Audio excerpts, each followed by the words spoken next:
The wind howled across the barren surface of planet Vorka 7.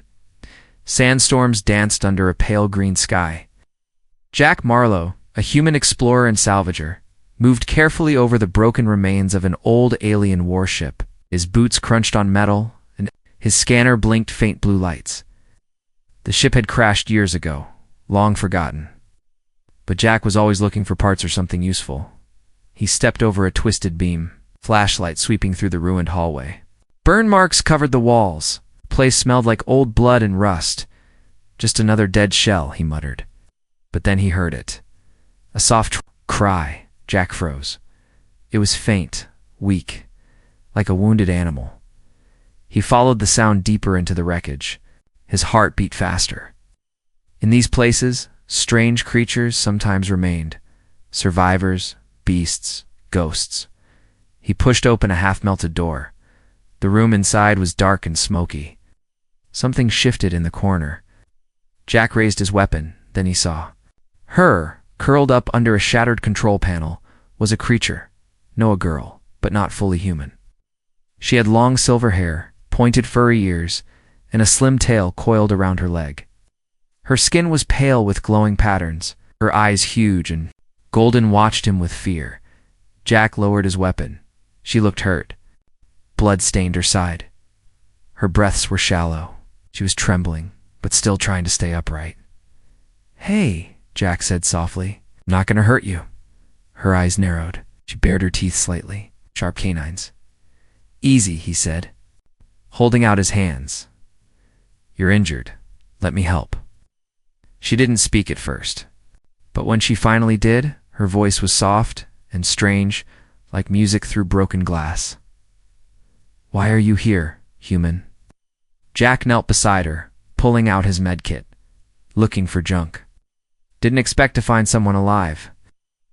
"Have died?" she whispered. "My pack is gone." Jack cleaned the blood. She winced, but didn't stop him. He noticed strange symbols on her skin like tattoos glowing faintly. "What's your name?" he asked. She blinked slowly. "Sira?" "Well, Sira," Jack said, wrapping her wound.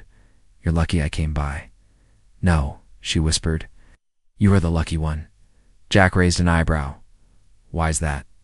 Her eyes glowed briefly, "Because now I've chosen you." Before he could ask what she meant, her head dropped against his chest. She passed out cold. Jack stared at her, confused. What did she mean? Chosen him? And why did he suddenly feel so uneasy? He looked around the wreck. No other signs of life. No weapons. No signs of food. She'd been alone here for a long time. Against better judgment, he picked her up gently. "You're light," he muttered. Her tail lazily wrapped around his wrist. He carried her back to his small ship outside. The wreckage, ignoring the warnings flashing in his head.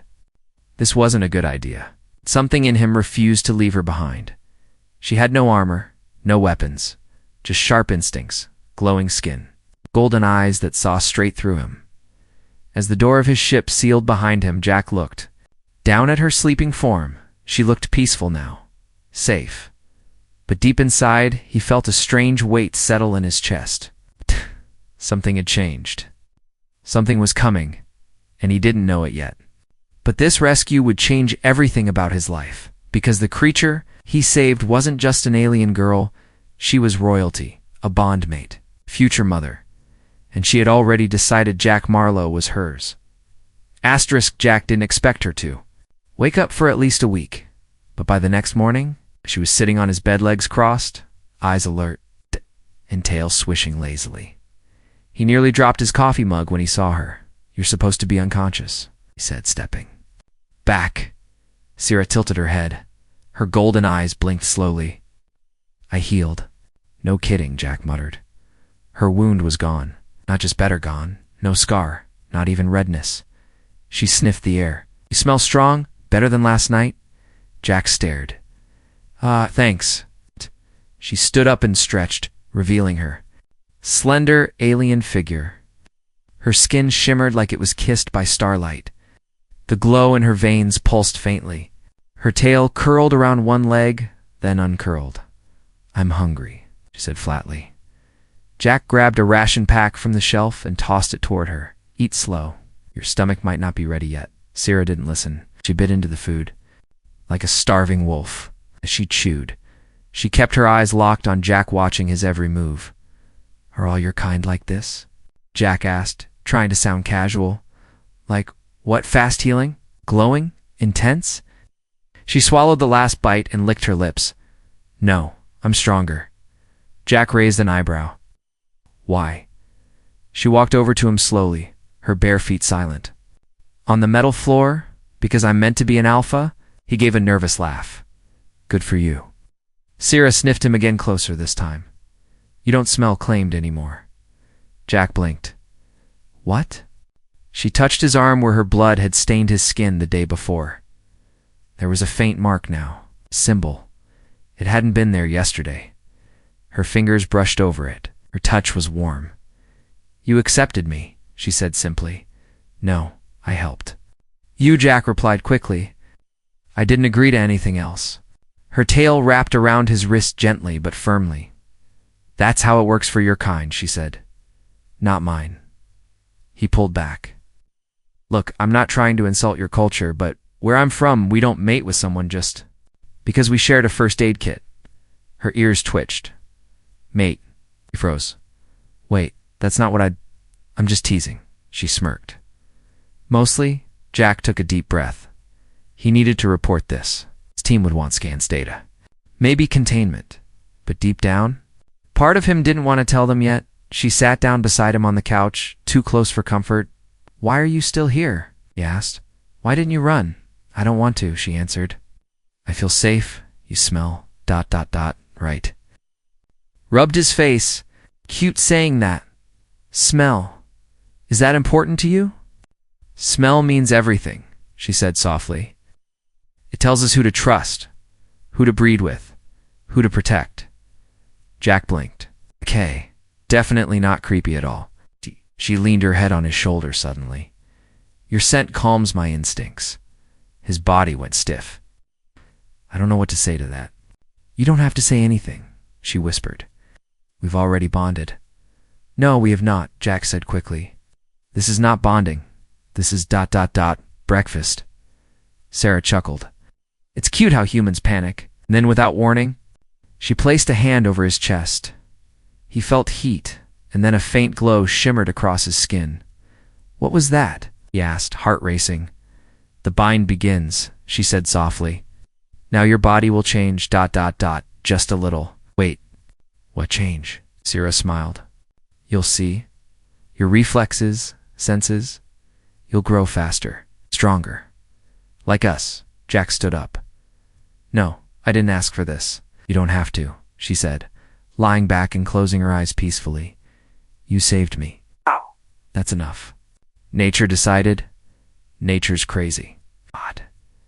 But deep inside, Jack wasn't just scared. He was curious. Because when she touched him, for just a second, he did feel stronger, and that strange mark on his arm, it was growing.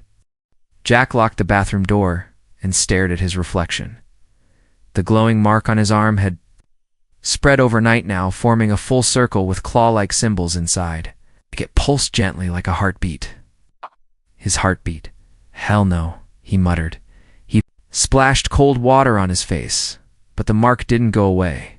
In fact, when he touched it, it tingled. Outside the door, soft humming echoed. Alien humming. Shira. She was in the kitchen, humming as if everything was normal. She had learned how to use the food printer faster than most humans. She even customized the menu and added raw meat. Her kind clearly liked it bloody. Jack stepped out, drying his hands with a towel. We need to talk. Sarah turned and smiled sweetly. Good morning, bondmate. Jack sighed. Don't call me that. But we are bonded? No, we are not. She tilted her head. Then explain the mark on your arm. It's part of me now. It's your link to my soul. That's exactly the kind of thing that makes me panic, Jack said. What does it mean? Why me? She sat on the couch and patted the spot next to her. You didn't run from me. You didn't fear me. You didn't throw me away like... broken cargo. That was enough for the bond to begin. Jack didn't sit. He paced. What happens next? Do I turn into a wolf? Do I grow a tail? Am I going to start barking? Sierra giggled. No, but your instincts will change. You'll be faster when danger comes. You'll feel me even when we're far apart. Jack stopped walking. Feel you? Yes. Emotion, pain, danger, desire. Jack's face went pale. Whoa. No. Nope. You're already changing, she said softly. You can hear better now, can't you? Jack hesitated. He could. He'd noticed it earlier. The buzz of the ship's reactor was louder than usual. He could hear Sierra's heartbeat if he focused. She stood and walked over to him. You'll sense me, she said, placing her hand gently on his chest, and I'll sense you. That's how we protect our mate. I never agreed to this, Jack said, backing away. I was trying to help a dying girl, not adopt a telepathic wolf bride. Sierra's ears twitched. You don't have to accept it. But the bond is done. Even if you fly across the stars, you'll feel me calling. That sounds more like a curse than a blessing. She looked hurt for the first time. I didn't want to lose control, she whispered. But when you carried me out of that wreck, your scent surrounded me. You wrapped me in safety. That was the first time I didn't feel fear. Jack said nothing. Sierra looked down. I know I'm strange. My people, ... they bond with instinct, with scent, with survival. I thought you'd... Understood I don't, Jack admitted. But I want to. Her eyes slowly lifted to his. You do? I want to know what this means. I want to understand the bond. But you have to stop treating me like I belong to you. She nodded slowly. Then let's do it together. There was silence. Then a beeping sound broke the moment. Jack's come. Link flashed red. It was command. He tapped it. Marlowe here. Jack, your biosignatures are off the charts, a voice said. You okay? Your vitals are mutating. Jack's eyes widened. He looked at Sierra. She was calm. Fine, Jack lied. We're sending a team. Don't move. Stay inside. The link cut off. Jack looked at her again. They know something's happening. They'll come to take me, she said calmly. And if they can't, they'll take you instead. Jack stared at her in shock. What do you mean? Sierra's golden eyes glowed brighter. You're bonded now. You carry something they'll fear, something they'll want. Jack's stomach twisted. He wasn't just connected to her. He was now a threat, and it was only the beginning. Asterisk, the knock wasn't loud. It was a slow, deliberate thump. At the outer airlock, Jack and Sierra froze. They weren't expecting visitors. Not on this forgotten outpost. Not after command had gone silent 2 hours ago. The monitor lit up with a strange signal. It wasn't human. Sierra stood slowly, ears twitching, tail stiff. Psst, they found me. Who? Jack asked. She didn't answer. She didn't have to. A deep growl rumbled in the airlock speaker, followed by a voice in her language, guttural and sharp. Sierra translated quietly. It's my old pack. Jack swallowed. They don't sound happy. They're not. The airlock hissed open. 3 towering figures stepped in. Canine humanoid, like Sierra, but broader, meaner, and covered in war tattoos. Their eyes burned with dominance. One of them growled as he looked at Jack like he was garbage on the floor. Leader snarled in broken English, you, ... smell ... wrong. Sierra stepped between them. He's mine. Back off. The room went cold. The leader a scarred warrior twice. Jack's sighs let out a booming laugh. You bond with a human? He barked. This weak thing? Can't even claw? Sierra didn't flinch. He's smarter than all of you. He saved me. He earned the mark. The second male spat on the floor. That bond is illegal. He must be tested or executed. Jack raised his hands. Hold on. Can we talk about this like civilized people? No, the leader growled. If he is truly your mate, then he must survive the Alpha Challenge. Jack blinked. That sounds like a bad game show. Okay. Sierra whispered. It's real. They dragged Jack outside, into the circle of dusk. The wind was sharp, the sky turning deep purple. A fighting ring was formed in the dirt. Old. Tribal rules. No weapons. No help, just survival. Sira tried to protest, but the pack elders had already joined. Ancient rules, sacred laws. If she was to keep her human mate, he had to defeat the strongest male dracker. Her X-BETROTHED.DRAKAR stepped forward, cracking. His knuckles. One scratch from me will tear him apart. Jack looked at Sira. Any chance we fake my death? She shook her head. You must fight, but not like them. What do you mean? You're human, she said, grabbing his hands. Use that. Use your mind. Don't match strength. Outsmart him. Jack stepped into the ring. The crowd circled around, growling and howling. They smelled blood before it even spilled. Tra. Lunged first. Jack dodged barely. He rolled to the side, grabbing a handful of sand, and threw it into the alien's eyes. It worked, blinding him for just a second. Jack punched him in the ribs and ran. The crowd hissed. They didn't like a running fight, but Jack wasn't playing their game. He waited, circled, watched Dracker's patterns. The brute swung wildly, trying to crush him. Jack ducked, slid, and jabbed when he could. His breath grew shorter. His body burned. But something was different. His movements were sharper. His vision clearer. His reflexes were faster than before. The bond was activating. Sira stood at the edge, watching silently, her hands clenched. Then Jack saw his opening.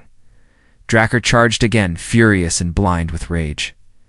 Jack leaped forward not to punch, but to flip. He grabbed the alien's arm, shifted his weight, and sent the beast tumbling with his own momentum. Draker crashed into the ground with a loud thud. Silence, then dash. Jack stood over him, panting, shaking, but alive. The crowd didn't. Cheer, they bowed their heads. Submission, Sarah walked into the ring, slowly and proud. She touched Jack's cheek. You've done it. Jack stared at the motionless Dracker. I thought he'd kill me. You became stronger. Because of me, she whispered. And I will protect you. Because of that, Jack collapsed. To one knee, half from pain, half from shock around him. Warriors of another world bowed their heads. He didn't just win a fight. He had just been accepted. Jack had barely slept since the fight. His body ached in places he didn't know existed. His knuckles were bruised, and his ribs might have been cracked. But none of that worried him. What worried him was Sira. She hadn't spoken much since. The Alpha Challenge. She just watched him, silent, calm, but distant. And then, that morning, she vored. Twice, Jack stood in the small med bay, pacing nervously while Sira sat quietly on the table, one hand on her stomach. You're not poisoned, right? He asked. No. Internal bleeding? No. Jack sighed. Then what is it? Sira looked up at him. Her eyes glowed softer than usual. Not golden fire, but warm candlelight. I didn't think it would happen this fast, she whispered. Jack froze. What would happen? She placed his hand on her stomach. He felt warmth, a strange warmth, not like a fever, more like a heartbeat, but not hers. Something was moving inside her. His heart skipped. No way, he said slowly. You telling me? Yes, she nodded. We're expecting. Stumbled back and almost knocked over a chair. Expecting what exactly? A litter? Twins? A space wolf that breathes fire? Sira laughed, then winced. Definitely not fire. Jack ran a hand through his hair. How? We haven't even, done anything. Not really. The bond, she said simply. Once complete, our energy mixes. Doesn't always need the way your species expects. Jack blinked. We got pregnant from cuddling? Sira shrugged. Technically, yes. He dropped into a seat, completely stunned. This is insane. Absolutely insane. She reached for his hand again. I understand if you're angry. Not angry, Jack said, looking at her belly. Shocked, terrified, and also a little curious. How fast do they grow? Her answer was to calm. 2 weeks? 2 weeks? Sira nodded.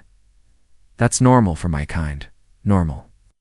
Jack stood up again, pacing. That's not a pregnancy. That's a countdown to chaos. Strong, she said with a small smile. And you'll help. Jack stared at her. You're serious about this? I'm always serious about family. That word hit him. Family, he never thought about it much. Never had one of his own after. The wars. No wife, no kids. Just drifting through outposts and ruins. And now he was going to be a father? To a half-human, half-alien child? No children. How many? He asked nervously. She tilted her head. Maybe 4. Jack nearly fainted. You don't have to raise them alone, she added quickly. My instincts will take over once they arrive. That's not what I'm worried about, Jack muttered. I didn't think this would be my life. A week ago, I was scavenging broken ships. Now I'm bonded to a royal space Volf, and we're expecting a litter. Sierra stood, her expression softer now. She reached up, gently touching his face. This isn't a trap, Jack. It's a gift. He looked at her glowing eyes. A glowing, snarling, tail-wagging gift. She smiled, with cute ears. He chuckled despite himself. Suddenly, the alarm blared. Jack rushed to the console and checked the screen. Ship was approaching. Human. Military markings. Same team that sent the message before. They found us, he said. Sierra stepped beside him, her hand instinctively on her belly. They'll try to take me. No. Not now, Jack said firmly. They're not taking you. Or them. She looked at him, and for the first time, saw it. She wasn't just a strange creature anymore. She was his, and those babies inside her. They were theirs, and he would fight any army to protect them. Asterisk, the outpost was not designed for alien births especially. Not 4 of them. Jack stood in the middle of the tiny med bay, completely overwhelmed. Tools scattered everywhere, blankets stacked, ration packs open, and in the middle of it all, Sierra sat on the floor, tail flicking wildly. Nesting, yes. Nesting. She had built a messy circle of shredded thermal blankets, gear bags, and even Jack's favorite coat. All of it arranged carefully into a soft pit. I needed comfort, she said when Jack gasped at the sight of the ruined coat. That was my only fireproof jacket. Jack replied. Sierra growled playfully. Don't make me give birth in the hallway. Her belly had grown fast, too fast. Jack swore she looked like she swallowed a reactor core. She was still graceful, but definitely heavier. Her steps were slower, her appetite doubled, and the growling started. Not normal growling. Protective growling. She bit a med drone that flew too. Close twice, Jack had to deactivate it before she chewed off the propellers. She's unstable. The AI nurse commented dryly. She's pregnant. Jack replied. And that thing poked her with a needle. I almost bit it too. But despite the chaos, Jack couldn't ignore how strangely beautiful she looked sitting in her nest. Glowing from within, a soft hum in her chest. I feel them. Moving, Sierra said one night, guiding his hand to her belly. Jack felt a soft bump. Then another, then a tiny kick. He froze. That was number 3, she said proudly. You've named them already. Only in my mind, she smiled. One kicks like a storm. That's number 3. Jack sat down beside her, speechless. This was real. He wasn't just a stranger with a strange bond anymore. He was a soon-to-be dad. Of alien puppies. Okay, he said slowly. We need a plan. Supplies, food, warm bedding, clean towels, and maybe ... sedation. Eyes. Sierra rolled her eyes. This is not war, it's birth. Jack gave her a serious look. You ripped a drone in half yesterday. She grinned. Motherly instincts. And you chased the post officer out of the landing bay because he smelled weird. He did, she said simply. He wore 3 different colognes. My nose is sensitive now. Jack collapsed onto the bench, rubbing his temples. Then, suddenly water exploded beneath her. Not water. Something worse. Amniotic fluid spilled across the floor. Sarah blinked. Jack stared. Oh no, he whispered. It's time. Sierra grabbed his arm and growled, Catch them if I pass out. Jack paled. Catch what? But she was already breathing heavily. Her body trembled. Her claws dug into the floor. The AI nurse appeared from a wall port. Beginning delivery protocol? No drones. Sierra screamed, her voice shaking the walls. The drone immediately flew back into hiding. Jack gulped. He was alone. No medics.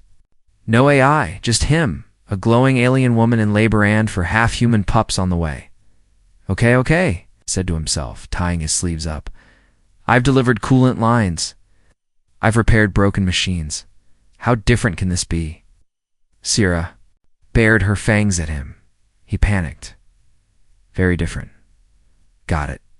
The room became hot. Her body glowed like stardust. Her tail twitched.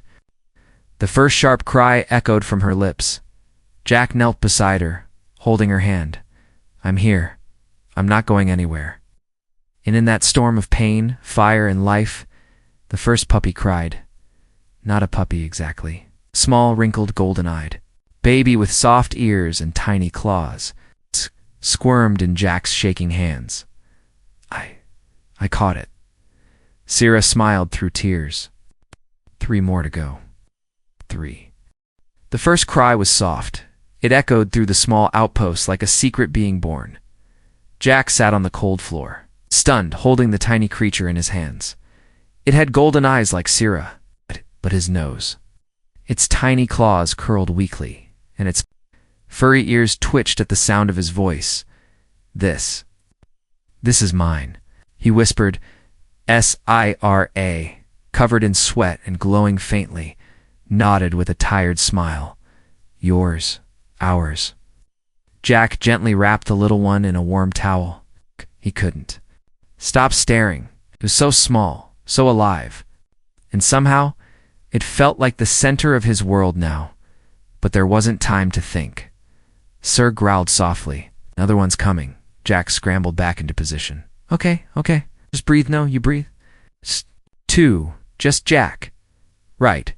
Sorry. The second came quicker. Ow. Then the third, with a long howl from Sierra that made the entire outpost's walls tremble. Jack caught each one, hands shaking, eyes wide with panic and wonder.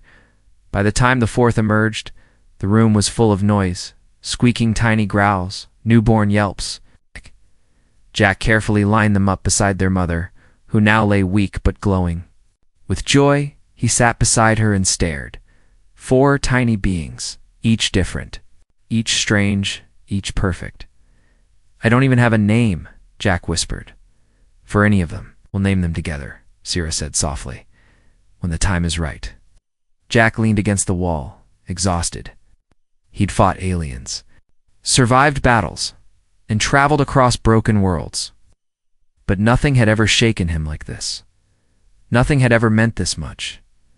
Do they look more like me or you? He asked. Sierra smiled. But they'll have my instincts. Oh, good, Jack said. So they'll be protective, stubborn, and bite drones.